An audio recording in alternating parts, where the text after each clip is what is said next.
Hey y'all. So this is super embarrassing. You're gonna notice right away that the audio, that like the words that I'm saying are not matching like my lips. I recorded this whole video and forgot to unmute my microphone. Super embarrassing. Super embarrassing.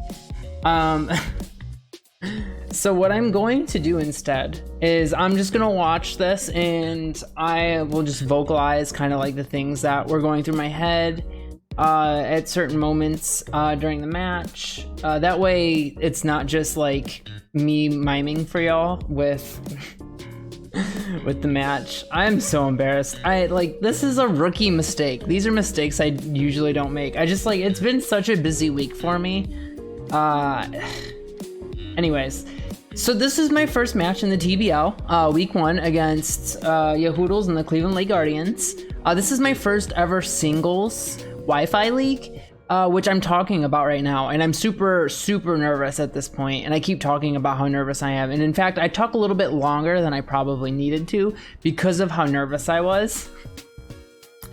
But yeah, I've done a Wi-Fi league before, but it was a VGC doubles league, and singles is a completely different animal, because anybody who's ever watched any kind of singles Wi-Fi leagues knows that timer is like a common issue that like battlers have to deal with, and spoiler alert, that's going to be an issue in this match. So it's new. It's completely new, and moving forward, it's something I'm gonna have to take into consideration when building my sets. We're gonna have to definitely move away from toxic stall. I'm not much of a toxic staller to begin with, but like I do like to bring toxic as coverage on my wall pivots. So like I'm pretty sure I have toxic on my Polytoad set. I'm pretty sure I have Scald, Toxic, Sleep, Talk, Rest. Yeah, well, here we're taking a look at the lineup here. I say right off the bat that I am expecting a Rabombi lead. Maybe he goes like Sticky Webs Rabombi. So I'm thinking that maybe Nipples, my Bronzong, best nickname ever by the way, is probably going to be my best lead. Because 1, it'll either force and scare out the Rabombi, and 2, it'll let me set up Stealth Rocks because I do have Stealth Rocks on the Bronzong. I also mentioned being surprised that there's no Quagsire on this team. I was expecting like Water Absorbed Quagsire as a hard counter to my my rain team, specifically my Seismitoad, because especially bulky Quagsire can kind of just wall my Seismitoad. So that is another thing I talk about briefly. And then I go ahead and lock in my team. Is there anything else I talk about when looking at this? No, I think the big things that I mentioned are just being surprised. I think I was surprised about Lycanroc, and I was surprised Lycanroc came instead of Quagsire.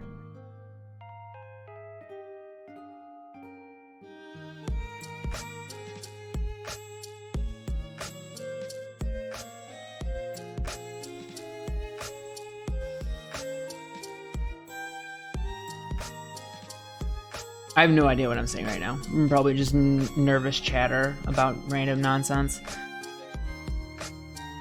Alright, Yahoodles, little dude looking fresh and fly. I got my water gym leader outfit, indoor water gym for our water team, our rain team. I thought it was all very thematic. He does lead with Zapdos instead of Rabombi. Right now I am concerned about a Heat Wave because I am Levitate instead of Heat Proof, because it's a rain team. What do I need Heat Proof for? But I go ahead and I just click Stealth Rocks because I know a Heat Wave is only doing like, even if it's like a Heat Wave's only doing like 50%, like worst case scenario. So there's no reason for me to not go ahead and set up rocks. And he U-turns out, reveals U-turn there, and goes into Pangoro. I go ahead and take some notes, Mold Breaker Pangoro. I'm trying to figure out what kind of item it is. I say, before he even clicks an attack, and y'all are just gonna have to take my word for this, that I'm expecting a Choice Band Pangoro. This is just what I'm expecting. In my head, I'm like, is he running a bulk up set, or is it Choice Band? I'm probably thinking it's Choice Band. My best switch in that case is my Gyarados, which is Salicberry, because getting rid of that Salicberry doesn't necessarily hurt me and it buffs acrobatics. Salicberry, I had very specific calcs that I'm not going to get into right now. There was a very specific set that I was planning on using Gyarados to counter, and that would have allowed me to pop the Salicberry. Like I promised, I debated between U-turn and substitute on the Salicberry, or on the Salicberry Gyarados set. Decided last minute that I wanted the momentum for U-turn, and that there was a specific set that I had in mind that would have allowed me to pop that Salicberry and potentially sweep in the right scenario if I was able to get a bulk up off. But immediately knocks off the Salicberry, so that's not an option anymore. And I just go ahead and U-turn out. Like, there's no way he leaves this Pangoro in front of a Gyarados. So this is free. I am worried about a static from Zapdos, and I do mention that. But I just, like, getting chip on this thing is very important because the Zapdos is scary for my team. Now I think I'm trying to debate who do I want to go into. I think I decided to go with Goodra. I think Goodra just makes the most sense. This Zapdos can hit us, but like I don't think he wants to click Hurricane if he has it outside of rain. We're Choice Scarfed. I mean, he doesn't know that, but like he's probably expecting like a Draco Meteor or something if I go into Goodra. Like that's kind of what I'm thinking. I'm also wondering maybe Rotom is a good play here, but Rotom is my defogger, so I don't want any damage on this thing just yet. In case he does get hazards up, I need to preserve as much HP on my Rotom as possible, so I do go Goodra. And this is our new shiny Goodra that we were shiny hunting on stream. Our good friend Nugget. I'm gonna have to make sure I fix the cropping of this for future videos, because the names are cut off and some of the information's cut off, so I'll make sure that's fixed for the next one. I apologize about that. Now, I don't plan on doing anything with Goodra right now. I don't want to reveal Scarf, I don't want to reveal Physical, because if I reveal that I'm Physical, he's gonna know that I'm Sap Sipper. So I'm thinking there's no way he clicks an electric move in front of Goodra because Goodra just eats it. It's essentially a wasted turn. This is a free chance to double into Politoed in what is most likely going to be a U-turn and set my rain.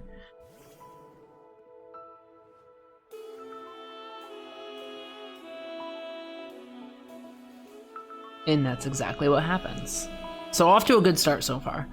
Lots of posturing for like positioning and stuff like that right now. Neither of us have really like done anything super threatening other than that Pangoro knockoff on the Gyarados.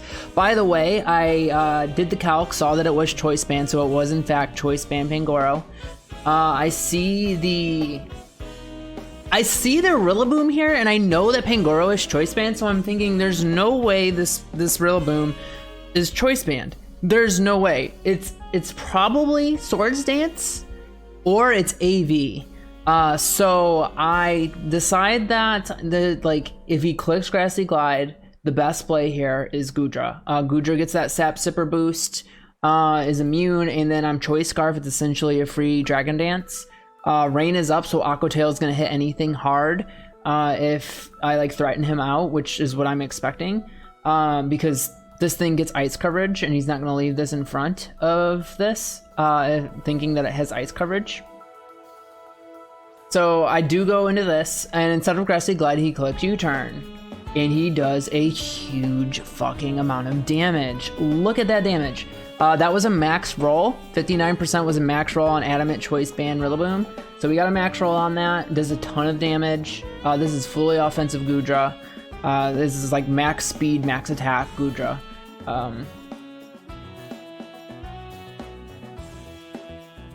So at this point, he knows I'm Sap Sipper because I tried to make the Grassy Glide read. I'm sorry, it's not full speed. It's close to full speed. I have it cropped just enough to outspeed something. Right now, off the top of my head, I can't remember what it was, but I had it speed cropped to outspeed something. Probably Rabombi.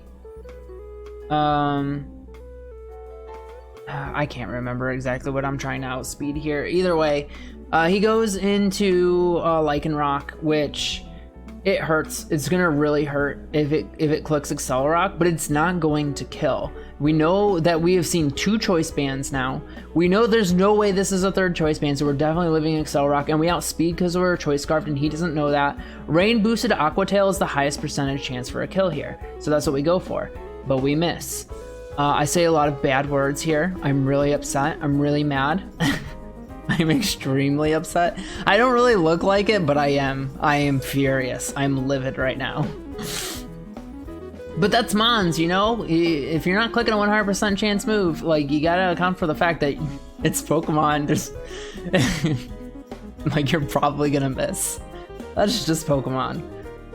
So this is gone. So now Gutra's gone. That's terrible. It's terrible for me. That's like my Zapdos, my Zapdos pivot. But this does give me a free chance to go into Seismitoad. And Rain is up, so I'm clicking Weather Ball all day. And I know lots of people might be questioning why I brought Weather Ball instead of maybe like Scald or Hydro Pump or even Surf. The reason I went with Weather Ball is the maximum amount of damage with guaranteed accuracy. I know it's limited to my amount of rain turns, but when you're running Damp Rock on your rain setter, like, I am counting on having rain up for the majority of this match. So Weather Ball just made more sense. It also gives me a nice little like coverage option, like a nice neutral coverage option for like a Rillaboom swap. However, here I do click the poison coverage move and just completely delete this Rillaboom. That's a choice spec Seismitoad, unless that's AV, and we know it's not. We know it's choice band. That thing is dying. So we pick up a nice kill. Rillaboom. Getting rid of Rillaboom there takes off so much pressure from my team. So much pressure. And I immediately go from super pissed off that we missed that Aqua Tail to like, whatever, we're in good shape. We made a good read there, got rid of that Rillaboom. And now we have a chance to, continue to threaten this team.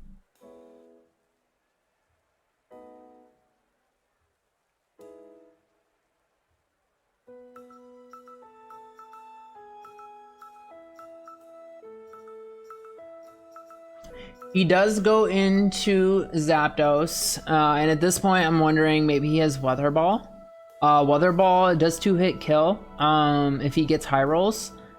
So I'm not really trying to risk that. I am checking calcs right now to see how much Sludge Wave does, and depending on the set on this thing, it's between 40 to 50%. So I didn't feel super comfortable like trying to play that game with this thing. Like, in my head I'm like, okay, I know they're not clicking an electric move.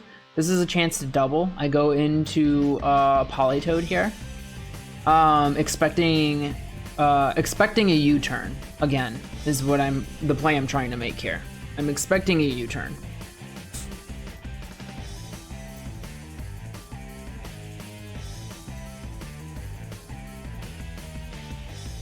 But he roosts instead, which makes sense.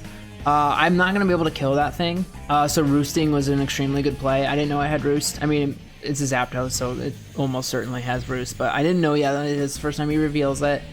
So essentially he's trying to stall out my rain turns, which makes sense because Seismitoad's an absolute monster in rain.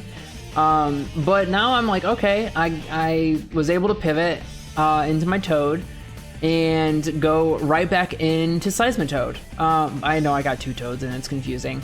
At this point I'm revealing Choice Scarf or Choice Specs if he doesn't already know, which I'm sure he does based off the damage output that I had on the Rillaboom. We make the good play there. He clicks the electric move and we just get the nice immune swap in. And now we click Weather Ball, which is just gonna fuck something up. He leaves this out and it doesn't quite kill, but it does a ton of damage.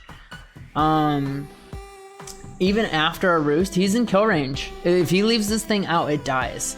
And nothing on this team wants to eat this rain boosted Weather Ball right now. Like, it's stab, it's doing a ton of damage. Nothing wants anything to do with this Weather Ball. So this is basically like a free kill for us. He's got to decide what he wants to die.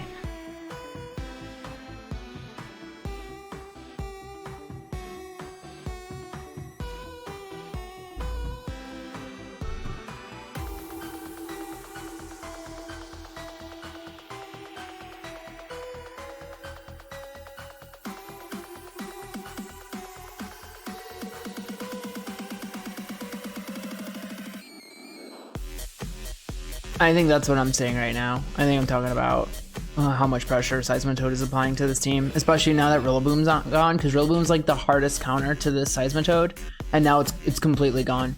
And if he leaves this out, I start clicking Earth Power for free, and he definitely doesn't want that. So we see him swapping to Metagross. Now I say, now if this is AV Metagross, it lives.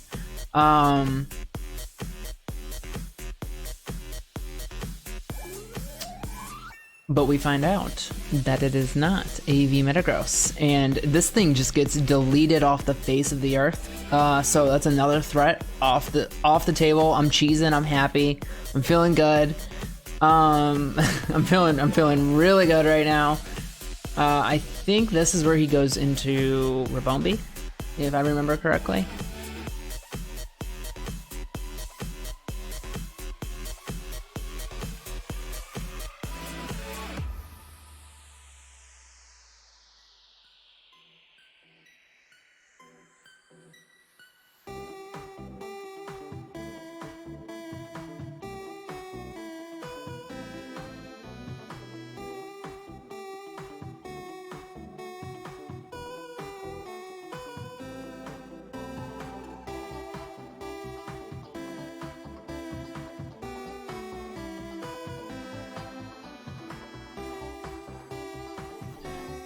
Yep, okay, so he does go into the B. Now I'm like, I can't leave this out in front of the B, because it gets grass moves, energy ball, kick a drain, so it can definitely like hurt right now. I'm thinking he's probably clicking sticky webs, or quiver dance. He doesn't know that my Rotom fan does not have flying coverage. So I'm thinking like maybe I go Rotom fan and threaten with a flying move, and if he does click sticky webs, I can defog and get rid of the sticky webs. But then I decide if he does decide to click quiver dance, like I'm in a really bad position with Rotom fan out there. So the better play is to go into Bronzong, who is still not in a great position in front of this Ribombee, but he doesn't know that I'm special. He has no idea that I'm special Bronzong. And it like, if I am physical and if I do have Gyro Ball and he clicks Quiver Dance, like I just kill. Like I eat anything he hits me with and I just kill with Gyro Ball. In hindsight, bringing special Bronzong instead of physical was probably a bit of an oversight. The Ribombee wasn't really on my radar as much as it probably should have been. But hey, I mean, I know that for next time now, you know, my next match with him, I'll make sure that I am prepared differently and I won't be in a position where I could potentially lose to a Quiver Dance Ribombee. I know this thing's choice band, so I click protect to see what he locks himself into, and he clicks knock off. Now this turn's very important. I know that my Gyapdos can live because it has, I know that my Gyapdos can live because it has no item. Knockoff, it's not gonna kill, but I pivoted into Zapdos last time this thing was out. I know Yahoodles is extremely good, so I'm thinking, well, he's probably going to expect me to go into Galarian Zapdos again, so I don't think he's going to click knockoff. So I'm thinking, okay, well, I could click Future Sight here and put some pressure. Also, if there's a chance I live this, unless he high rolls. He does high roll, kills my Bronzong, so I don't get my Future Sight off, and I'm in a terrible position where a Ribombee Quiver Dance could potentially just beat me. So I go into Gyapdos, who threatens this thing out every single time. Acrobatics is going to do a ton of damage because our Salic Berry's gone. And like I know he's got to switch out, and I know he's probably going to switch into Zapdos, and I know that clicking U-turn is putting me at threat of a potential static, but like I really want the chip on Zapdos because I need to keep Zapdos in a range to where I can threaten a kill with a rain boosted Weather Ball from Seismitoad, or I could potentially 2-hit KO with 2 Thunders from Rotom Fan.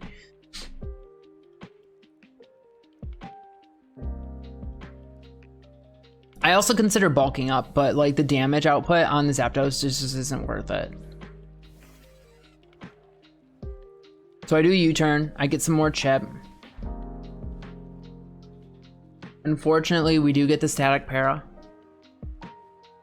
but that's part of the game. I was way less upset about that than I was the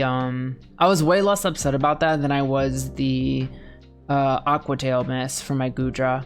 That being said, like think about it. If that Aquatail doesn't miss, this is a completely different game. Anyways, it did miss. I can't dwell on that. Anyways, like I'm not super upset about the paralysis on the Zapdos. Like Zapdos is extremely good, yes, but like that's not my win con, right? My main win con is Seismitoad. Seismitoad is just a monster in this matchup. It is so good. It hits everything on his team hard at this point, especially now that Rillaboom's gone. Like I click Weather Ball or I click Earth Power and things just die. Even like Sludge Wave is good for Ribombee too, but like we're not. That's unimportant right now. So now I'm looking and I'm like, is this thing in range for Thunder to kill? It is not.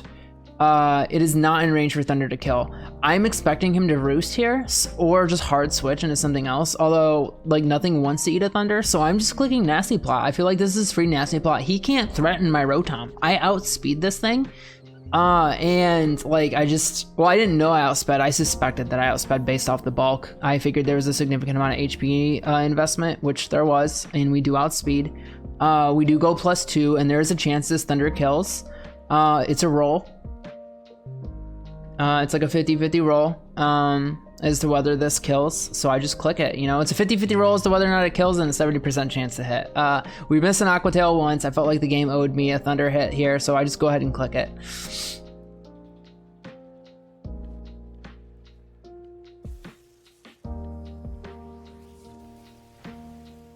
Unfortunately, we do not get the roll, and Zapdos lives. Get some damage off on us, but we still don't care. We're clicking Stored Power. What's he gonna do? What's he gonna do? Go into Pangoro? No, he's not going into Pangoro in front of a +2 Rotom fan. That'd be ridiculous. I outspeed, and what's he like? Even if he has Bullet Punch, we're eating a Bullet Punch. We resist that shit. We're eating it. There's no way he goes into Pangoro here. We're always clicking Stored Power. It's the best coverage move. It's not going to miss. It's guaranteed to kill this thing, and it's going to do a ton of damage to anything that switches in, except Pangoro, which he's not going to go into Pangoro in front of a Rotom fan.